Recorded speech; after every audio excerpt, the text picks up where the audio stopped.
A maioria de nós vive como se a morte fosse um mero acidente. Como se ela fosse um evento que pode ou não acontecer. Como se a vida fosse uma linha contínua e a morte fosse apenas um ponto final infeliz e fortuito. Um ponto final que, quem sabe, poderíamos evitar se tivéssemos mais sorte, mais saúde, mais tecnologia, mais cuidados e assim por diante. Desde cedo, somos condicionados a pensar desta maneira. Quando alguém morre, perguntamos imediatamente: do que foi que morreu? Esperando respostas como câncer, infarto, acidente, violência, entre outras.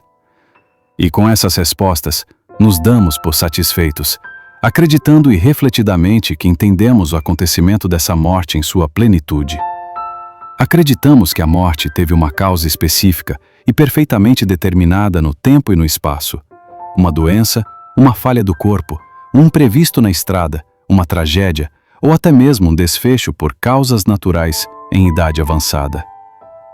Mas essa visão do senso comum, por mais determinada que pareça, é filosoficamente superficial e enganosa. Ela confunde o mecanismo com a causa, tomando o modo de morrer como se fosse o motivo real e necessário de morrer. E é precisamente neste ponto que uma reflexão mais profunda, como a que faz a perspectiva antinatalista, nos força a encarar verdades indigestas que normalmente preferiríamos evitar a todo custo. A morte não é um mero infortúnio que lastimavelmente ocorre durante a vida. Ela é a consequência inevitável do simples fato de termos nascido. É duro constatar e dizer isso. E mais difícil ainda aceitar. Por mais que esta seja uma constatação lógica das mais óbvias e um truísmo inegável. Essa enorme dificuldade existe porque tal constatação coloca em xeque todas as nossas convicções mais fundamentais sobre a nossa existência, levando-nos a refletir sobre a conduta inconsequente e antiética de nossos próprios progenitores, independentemente de termos de considerar se tal conduta foi consciente ou não, bem-intencionada ou não. Progenitores esses, diga-se de passagem, por quem somos, desde o princípio, seja por instinto ou por ensino, condicionados a nutrir forte sentimento de amor incondicional e que acreditamos terem, desde sempre, zelado pelo nosso bem-estar. Portanto, é extremamente difícil nos permitir questionar a verdadeira extensão desse amor e zelo, quando eles estão visceralmente entranhados nas nossas convicções mais arraigadas sobre nós mesmos, constituindo parte crucial da nossa identidade mais basilar. Filosoficamente, porém, a lógica é clara. A morte não acontece por acidente de percurso. Ela acontece por necessidade. Acidentes, doenças, catástrofes, tudo isso é apenas o modo pelo qual a morte se manifesta. São os gatilhos, as circunstâncias, os detalhes, mas não são a causa fundamental. Não explicam por que alguém tinha de morrer. Porque a resposta óbvia, simples, verdadeira, profunda e inescapável é esta: alguém morre porque nasceu. No instante em que uma vida começa, a sua finitude também começa.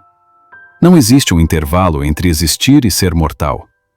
Não existe um momento da vida em que adquirimos a morte. Ela está lá desde o início, inseparável, costurada no tecido da vida. A morte não chega no fim. Ela vem junto, desde o primeiro respiro. Ela é a sombra inseparável da existência.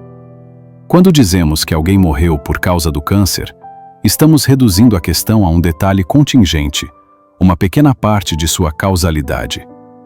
É como culpar o vento por derrubar uma pedra que estava pendurada no precipício. O vento apenas a tocou, mas a gravidade sempre esteve ali, silenciosa, paciente, inevitável. Assim também é a morte.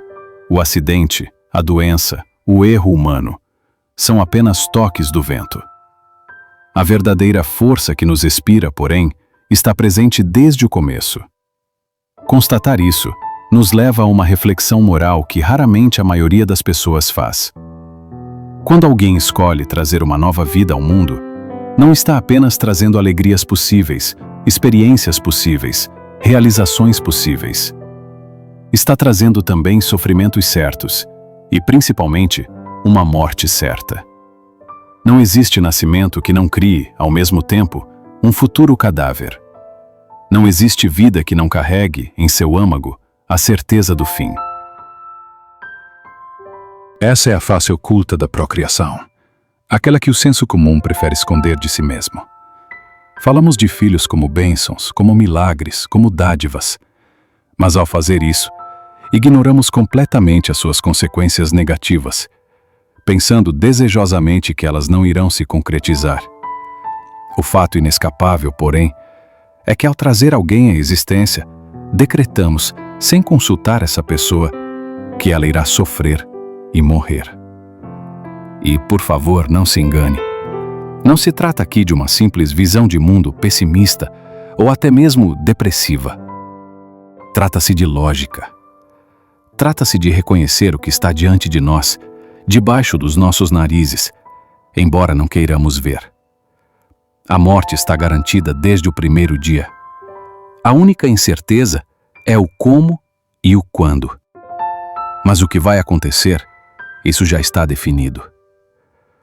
Surge então a pergunta que praticamente nunca fazemos. Temos o direito de impor essa sentença inevitável a alguém que não existe? Alguém que não pediu para existir? Temos o direito de iniciar um processo que termina obrigatoriamente na morte? Quando olhamos com calma, percebemos que o nascimento não é apenas o começo da vida, é o começo da mortalidade. É o ato que inaugura não só um caminho de possíveis experiências boas e positivas, mas também o caminho certeiro da decadência, do sofrimento e, finalmente, do suspiro derradeiro.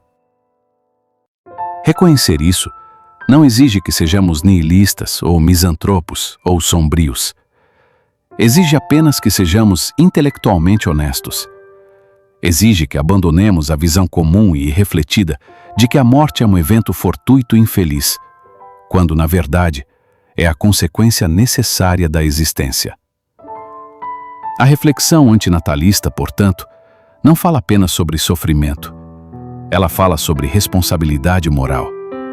Ela nos convida a encarar um fato simples, mas esmagador. Trazer alguém ao mundo é garantir, sem escapatória, que essa pessoa morrerá. Diante dessa verdade, a pergunta ética muda completamente. A questão deixa de ser: a vida pode trazer felicidade? E passa a ser: é justificável impor a certeza da morte a alguém que sequer pode consentir em existir? Essa é a pergunta que a maioria da humanidade evita a todo custo se fazer. Mas é a única que realmente importa quando pensamos, com seriedade, sobre ética e o sentido da vida. Sobre o nosso próprio nascimento, vida e morte. Muito obrigado pela atenção.